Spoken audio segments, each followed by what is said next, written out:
Akhir bulan. Waktu pernikahan Wina dan Rizal akhirnya tiba.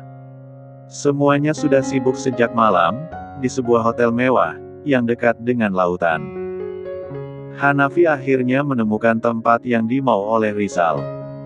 Akad nikah di masjid dekat hotel, resepsi di pantai, menginapnya di hotel mewah. Semuanya, Hanafi yang membiayai. Gue nabung sekian tahun gak guna rupanya, Mas, celetuk Rizal, ke Hanafi. Kenapa? Sahut Hanafi serius. Mengapit Rizal, menuju masjid untuk akad nikahnya. Iyalah. Niat hati menabung untuk kawinan. Taunya Mas Han semua yang bayar. Gimana bisa lepas gue dari elo, Mas? Lo pengen berhenti kerja dari gue? Balas Hanafi menatap tajam Rizal. Suzonkan. Yang ada makin jatuh cinta gue sama elo. Mana nemu bos sebaik elo, Mas? Ogah gue dicintai elo. Najis, jawab Hanafi membuang mukanya. Halah, gitu nempel terus tiap hari. Gak kelihatan bentar aja, udah nelpon ampe berulang kali. Muna lo Mas. Itu urusan kerjaan. Ya samalah, gue cinta sama lo karena kerjaan. Kepedean. Jadi akad gak sih? Malah debat mulu dari tadi. Itu penghulunya udah nungguin, protes Arini, menatap keduanya tajam. Hehehe. Sengaja, sayang. Biar dia gak grogi kan. Secara, baru pertama kan, sahut Hanafi, tersenyum lebar. Iya. Yang udah 2 kali sama orang yang sama.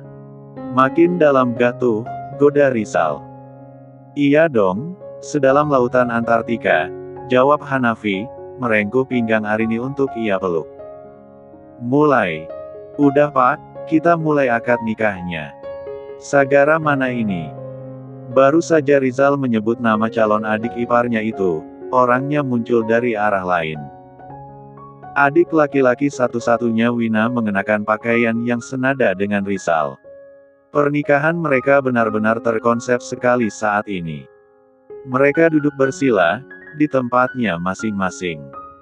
Faira ada di samping sang ayah, sementara Arini ada di sebelah kiri Hanafi. Mas, kepalaku pusing banget. Kayaknya aku kecapean deh. Perut mual dari pagi, padahal sudah sarapan juga, bisik Arini, yang memang wajahnya tampak pucat hari ini. Padahal dia sudah memakai riasan yang maksimal paripurna. Mau ke hotel, buat istirahat? Tanya Hanafi, memegangi punggung sang istri. Tunggu selesai akad deh. Beneran? Pusing banget aku, rengek Arini, memijat kepalanya. Ya sudah, nyandar sini saja. Nanti kalau sudah selesai, Mas gendong ke hotelnya, balas Hanafi, membawa kepala Arini rebah di dadanya. Hingga acara itu selesai, dan pengantin wanita siap untuk keluar dari tempatnya, untuk menandatangani berkas-berkas pernikahan mereka. Arini sudah menahan rasa yang tak karuan sekali. Ia mencengkeram lengan suami, dan Hanafi menatapnya cepat. Kenapa sayang? Tanyanya panik. Gak kuat, Mas. Aku pusing. Bruk. Tubuh Arini melemah, jatuh dalam rengkuhan tangan sang suami. Mbak. Pekik Wina, yang kaget melihat bosnya malah jatuh pingsan, saat acara ijab kabulnya baru saja mendekati selesai. Selesaikan acaranya, biar aku bawa istriku ke rumah sakit. Hanafi membopong tubuh wanitanya itu dengan sigap. Faira, ikut Papa nak. Pak Roni, kawal Pak Han, pastikan keamanan terjaga, titah Rizal, yang masih sempat memikirkan keamanan bos kesayangannya itu. Rumah sakit. Ruangan VVIP kelas utama. Arini terbaring di atas pembaringan yang cukup nyaman, untuk kelas rumah sakit. Hanafi di sampingnya, tersenyum, memandangi wajah sang istri yang tertidur pulas setelah mendapatkan penanganan serius dari tim medis. I love you Arini, bisiknya, lalu menenam ulung lembut bibir mungil itu, dengan penuh penjiwaan dan mata terpejam rapat. Sehat-sehat ya, aku akan selalu ada untukmu kali ini, imbuhnya lagi, membelai wajah pucat itu, lalu menarik selimut yang menutupi tubuh sang istri, sampai batas lehernya. Papa, Mama kenapa? Tanya Faira, menarik-narik ujung baju sang ayah. Hanafi meraih tubuh kecil putrinya itu. Lalu ia dudukkan di atas pangkuannya. Ia cium gemas wajah putrinya itu, dan mendekapnya dengan sangat erat. Faira terkekeh, saat kumis tipis ayahnya itu menggelitik sisi wajahnya. Janji papa sama mama sudah terwujud loh Fei. Fei mau tahu gak? Kalau sekarang, di dalam perut mama, sudah ada calon adik bayi buat Fei, ucap Hanafi, dengan wajah bias menahan tangis haru penuh kebahagiaan. Faira langsung menoleh, sedikit menjauhkan wajahnya, agar bisa melihat sang ayah dengan jelas. Cunduh. Fei mau punya adik bayi? Tanyanya antusias. Mama sekarang lagi hamil kata dokter tadi. Faira seneng. Sahut Hanafi, mengusap sudut matanya yang berair begitu saja, sebab emosional rasa bahagianya yang tak terkira. Tak sia-sia, dia terus mengajak istrinya bercinta setiap pagi. Sarapan yang Hanafi minta dari istrinya. Bukan hal lain-lain, melainkan tubuh sang istri, yang ia rindukan selama 3 tahun, mereka berpisah. Hanafi semakin yakin, kalau istrinya begitu mencintainya. Dan kesalahan yang dulu mereka hadapi, hanya kesalahpahaman, yang berimbas pada kekecewaan yang mendalam. Kini, setelah ia menikahi kembali Arini, Hanafi berjanji dalam hati, akan selalu bertanya lebih dulu, mendengarkan apa yang akan dijelaskan, sebelum akhirnya ia mengambil keputusan. Ia sadar, kalau komunikasi itu sangat penting dalam sebuah hubungan. Entah itu hubungan pernikahan, maupun hubungan bisnis dan yang lainnya. Karena itu, semua yang terjadi, bagi Hanafi adalah pelajaran yang begitu berharga. Sore harinya, Wina dan Rizal datang, ditemani juga oleh Sagara. Dian, ngapain kalian kesini, ha? Omel Hanafi, melihat pasangan pengantin baru itu kabur, dan malah datang ke rumah sakit. Gak tenang, Mas. Kalau belum lihat keadaan Mbak Arini, sahut Wina, langsung masuk, dan menemui Arini di ranjangnya. Kepikiran, sumpah Mas. Rizal menyetujui alasan istrinya itu. Bini gue cuma hamil, makanya kondisinya sekarang lemah. Warung gue pasrahin ke Elo, Win. Mulai sekarang, bini gak gue izinin kerja. Titik, jawab Hanafi, langsung memberikan titah tanpa bantah. Serius, Mbak? Tanya Wina, dengan senyuman dan mata yang menatap Arini lebar-lebar. Alhamdulillah, Win. Arini mengusap perutnya yang masih rata. Ya ampun. Senengnya gue. Akhirnya, mau dapat ponakan baru. Huhuhuhu. Wina dan Arini berpelukan penuh bahagia. Kamu segera menyusul ya, cepat jadi baik, ucap Arini, membelai punggung Wina. Lah, belum juga diproses, sudah suruh jadi. Prosesnya gimana aja, belum tahu, Mbak. Hihihihi. BTW, mau cowok apa cewek nih?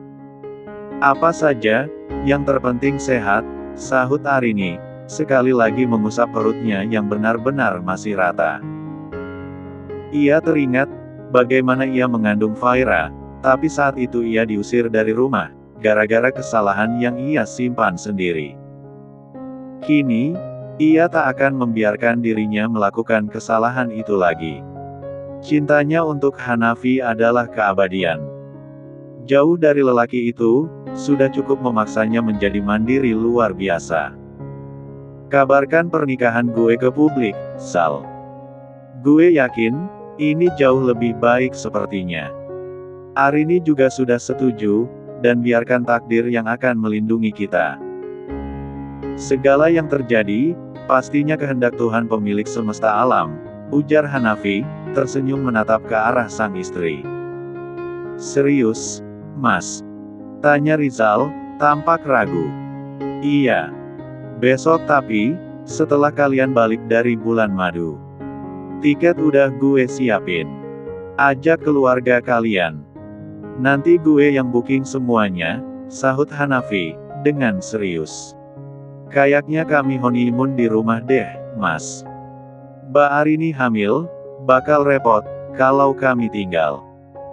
Sudahlah, dimanapun tempatnya, kalau hanya melakukan hubungan badan, rasanya sama saja, bukan? Keselamatan kalian lebih penting buat kami. Rizal menjawabnya dengan tegas. Rizal benar, Mas. Gue juga gak bisa ninggalin Mbak Arini, kalau kondisi hamil. Mbak Arini aja lemah gini. Ah, manja lo Mbak. Dulu waktu Faira, gak ada pakai lemas begini. Apalagi drama pakai pingsan segala. Ngidam aja kagak pernah, seloroh Wina, memberengutkan wajahnya.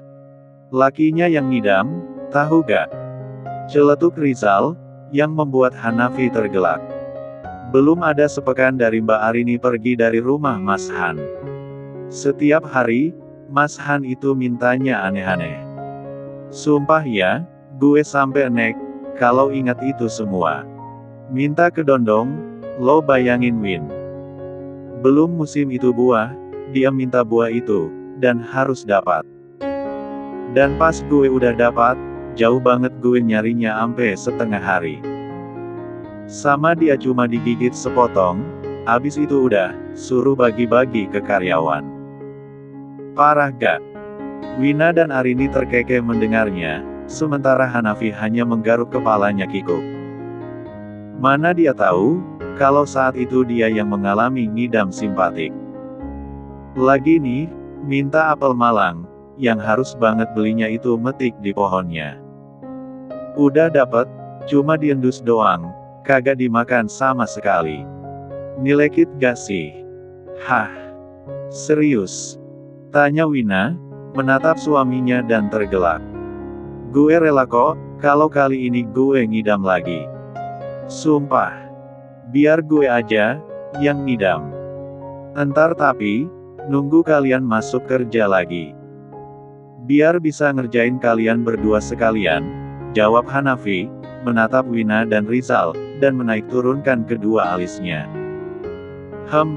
Gue mau hamil juga kalau gitu. Emang tega, kalau gue ngidam juga, terus lo nyuruh-nyuruh laki gue, Mas. Balas Wina, dan membuat kedua laki-laki itu tergelak lepas.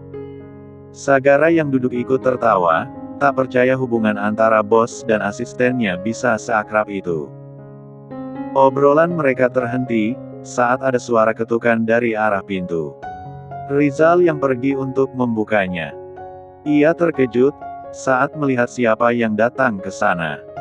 Ada perlu apa? Tanya Rizal, tanpa berbasa-basi, dan tidak memberikan izin untuk masuk. Gue mau ketemu Hanafi sama Arini, bisa? Sahut tamu itu, yang tak lain adalah Abimanyu. Ada keperluan apa? Itu yang gue tanya, tegas Rizal, masih dingin dan datar, seperti singa yang siap menerkam mangsanya. Ngucapin selamat, untuk pernikahan rahasia mereka, sahut Abimanyu, dengan wajah yang tampak kecewa berat. Rizal mengerutkan keningnya, menatap lekat lelaki itu. Lo tahu dari siapa? Tanya Rizal kemudian. Gak penting dari siapa gue tahu. Yang sekarang gue mau, gue ketemu keduanya, balas Abimanyu, mendorong bahu Rizal, agar masuk ke dalam ruangan. Yang sopan kalau bertamu. Masuk tanpa izin itu memalukan, Bapak Abimanyu yang terhormat. Semprot Wina, yang sudah berdiri di hadapan Abimanyu, yang menerobos masuk, dengan mendorong tubuh Rizal kuat-kuat. Bukan urusan lo, sahut Abimanyu, menatap sinis Ruwina. Sekali lagi gue tegasin ke Elo. Berurusan dengan Mbak Arini, artinya lo berurusan dengan gue. Paham? Balas Wina, menyipitkan matanya. Gue gak butuh penjelasan apapun. Gue butuh ketemu Arini. Minggir, bentak Abimanyu, hendak mendorong tubuh Wina. Kalau sudah tahu, Arini dan gue udah nikah lagi. Lantas untuk apa masih ingin bertemu? Tanya Hanafi, yang kini maju sendiri. Buat ngabisin lo, Bang Sempate. Kenapa lo selalu menang dari gue? Gara-gara lo Sakila mati bunuh diri. Dia sakit hati karena lo putusin. Sini, gue bunuh bini lo, biar lo tahu, gimana rasanya kehilangan orang yang lo cintai. Geram Abimanyu, menatap nyalang Hanafi, tapi tubuhnya dihadang oleh Wina dan Rizal. Hanafi tersenyum miring mendengar apa yang dikatakan oleh Abimanyu. Jadi lo belum tahu, apa yang sebenarnya terjadi sama Sakila? Tanya Hanafi, terkekeh jenaka. Muak sekali Abimanyu melihatnya. Ia ingin sekali mencakar wajah Hanafi, lalu meludahinya sampai basah. Ia benci sekali dengan lelaki yang sejatinya masih ada ikatan saudara itu. Elo yang bikin dia patah hati, Hanafi Branks 3K. Pekik Abimanyu, yang berhasil membangunkan Faira yang sedang tertidur. Om Abi, kenapa malah-malah? Celetuknya, membuat Abimanyu menoleh ke arahnya. Faira, ini Om Abi sayang. Faira mau kan, kalau Om Abi jadi papanya Faira? Heh, gak usah mimpi lo. Pakai bicara gak jelas segala. Hanafi menjadi geram sekali mendengar ocehan Abimanyu. Wina segera membopong Faira, dan meletakkan di dekat Arini. Ia berjaga untuk kedua perempuan itu.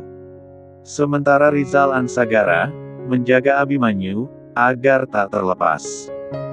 Emosinya meledak-ledak, saat ia tahu, kalau ternyata Arini dan Hanafi sudah menikah lagi. Dan rumah sakit, tentang Arini masuk ke sana. Ia dapat, dari orang yang hadir di pesta pernikahan Wina. Abimanyu tak sengaja mendengar, kalau Arini jatuh pingsan, dan Hanafi menyebut kalau Arini istrinya.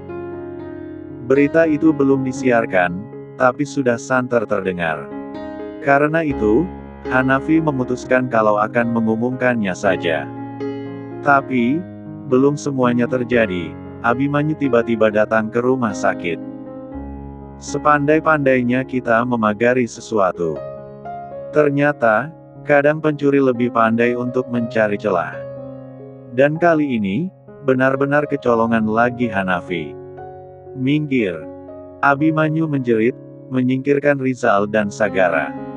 Emosi yang menguasainya, mampu membuat kedua lelaki bertubuh besar itu terhempas. Hanafi mendelik, dan tercengang, saat Abimanyu menubruknya cepat. Tanpa bisa menghindar lagi, meski Wina sudah berusaha untuk mencegah. Sepandai-pandai tupai melompat, ada waktunya dia akan jatuh juga. Mas Hanafi. Jerit Rizal, yang melihat tetesan darah di lantai, jatuh dari tubuh Abimanyu dan Hanafi yang saling menempel. Mati lo. Ah! Mata Hanafi membelalak, saat sebuah pisau menembus perutnya. Tak pernah ia sangka, Abimanyu tega melakukan hal itu padanya. Ia yang selama ini memang tak pernah dekat dengan siapapun, apalagi keluarga. Menganggap semuanya baik-baik saja. Tanpa ia tahu, Abimanyu begitu dendam dengannya. Buat kesakitan Sakila, yang lo bikin sakit hati karena lo putusin. Ngerti lo? Bisik Abimanyu, tersenyum puas. Dia mati bunuh diri, karena dia dirat 4 paksa anak-anak yang malam itu minum sama kalian secara bergiliran. Kenapa lo gak tahu itu, kalau lo cinta sama dia, Bi? Gue gak pernah tahu menau tentang hal itu. Tanya ke keluarganya, kalau lo sungguh-sungguh pengen tahu. Hanafi menjelaskan yang memang harus dijelaskan. Terlambat sebetulnya, tapi ingatlah, semua tidak ada yang kebetulan. Sebab semua yang terjadi, adalah rahasia ilahi sang pemilik semesta alam. Abimanyu menatap tajam bola mata Hanafi yang mulai berair. Merasakan sakit luar biasa, dari perut yang tertancap di perutnya. Mencari kebenaran dari kata-kata yang ia ucapkan. Gedebuk. Tubuh Abimanyu terhuyung ke lantai, seiring pisau yang menancap di perut Hanafi terlepas. Ak! Jerit Hanafi tertahan, memegangi perutnya yang terluka. Mas! Jerit Arini, melompat dari atas ranjang, tak peduli tali infusinya terseret, jatuh saat ia berlari. Hua! Panggil dokter, Wina. Hanafi terduduk, dalam pelukan sang suami. Aku gak apa-apa, sayang, lirih Hanafi, mencium wajah sang istri. Masih di dalam ruangan itu, Abimanyu dan Rizal terlibat baku hantam. Tentu saja, Sagara membantunya dengan sigap. 2 lawan 1, membuat Abimanyu berlari keluar. Ia lupa, siapa yang ia lawan. Dengan 2 kali tepukan tangan, orang-orang Hanafi keluar dan segera mengejar langkah Abimanyu. Rumah sakit menjadi ramai, akibat baku hantam tersebut. Di dalam ruangan, peyut Papa Beldalah. Faira menatap perut ayahnya yang dipegangi Hanafi sendiri. Gak sakit kok, sayang. Pasti masih sakit, waktu kamu melahirkan Faira. Iya kan? Hanafi, ia masih bisa tersenyum, membelai wajah istrinya dengan tangan yang berlumur darah. Hua! Jangan Tuhan! Arini memeluk kepala suaminya erat-erat. Tak peduli, darah di infusinya naik ke selang. Melihat suaminya bersimbah darah, sungguh membuatnya hampir mati. Kenapa Abimanyu tega melakukannya? Bukankah mereka bersaudara, walau mungkin saudara jauh? Tapi bukankah itu tetap saja ada ikatan? Kenapa kamu jahat sekali Mas Abi? Raung Arini, memeluk kepala sang suami. Faira berlari mengambil jaketnya, lalu menutupkan kebagian tubuh Hanafi yang berdarah. Ia tampak tegar dan tidak takut sekali. Papa jangan takut, nanti dokter obati. Fei pandil dokter dulu ya. Mama dana nanis, ucapnya, mendekat ke sang ibu, mengusap wajah pucat sang ibu. Mbak, pekik Wina, yang datang dengan napas memburu, bersama dokter. Bawa dia ke atas ranjang, cepetan, titah. Dokter ke perawat. Ya ampun, Mbak. Darahnya naik ke selang. Ayo, Mbak Arini naik ke atas ranjang saja, ujar Wina, membantu Arini. Gawin, temenin aku buat ikut Mas Han. Aku khawatir sama keadaannya, raung Arini dalam tangisnya. Ada dokter, Mbak. Nanti Rizal pasti jagain Mas Han. Mbak Arini juga lagi hamil, harus istirahat, peringat Wina. Tapi Arini tak peduli, dia bangkit, lalu mengejar berangkar yang membawa suaminya keluar dari ruangannya. Meski dengan tubuh yang lemas, Arini tetap mengayunkan langkahnya, menggandeng tangan Faira. Wina memegangi infus yang tersambung dengan tangan Arini. Membuntuti langkah Arini, yang ingin mengejar suaminya untuk mendapatkan penanganan, untuk luka yang ia dapatkan. Sementara itu, Rizal menggiring Abimanyu agar keluar dari area rumah sakit. Bersama sebagian orang-orang Hanafi yang berjaga di sana. Tentu saja Rizal memerintah mereka sebagian untuk menjaga Hanafi. Dan Abimanyu, dia sendiri yang akan menanganinya. Tembak kakinya, titah Rizal, ke pengawal yang terlatih dalam urusan hal tersebut. Siap, Mas. Mereka berlari, mengejar langkah Abimanyu yang terlatih tatih, tapi benar-benar seperti kesetanan, berlari tanpa ampun. Cukup sulit, untuk menembak bagian yang diinginkan, apalagi dalam keadaan bergerak. Larinya terlalu kencang, Mas, ucap Bandi, pengawal yang dipinta menembak. Oke, kejar dia sampai dapat. Sampai kemanapun, bawa dia ke markas. Mengerti? Siap, Mas. Bandi menghentikan langkahnya, begitupun dengan Rizal.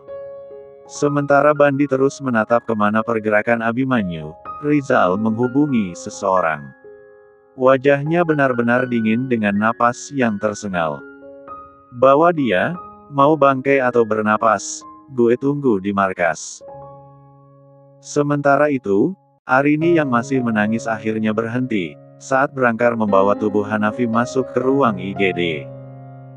Wina meminta perawat, untuk membawakan tiang infus untuk Arini. Dan segera diambilkan, dan digantung kembali infus Arini. Sabar, Mbak. Wina berusaha menenangkan Arini. Kenapa sih, Win? Kenapa jadi begini? Raung Arini, meratapi nasibnya. Apa aku ini memang pembawa sial buat Mas Hanya? Aku sedih, Win. Set, ngomong apa sih, Mbak? Gak begitu. Abimanyu saja cari masalah. Mbak harus percaya, Mas Han akan baik-baik saja. Darahnya banyak banget, Win. Aku takut, rengek Arini, menggenggam tangan Faira, yang termenung menatap pintu IGD di hadapannya, di mana ada papanya di dalam sana. Aku takut, Win. Takut banget, tangis Arini, dan Wina memeluk Arini.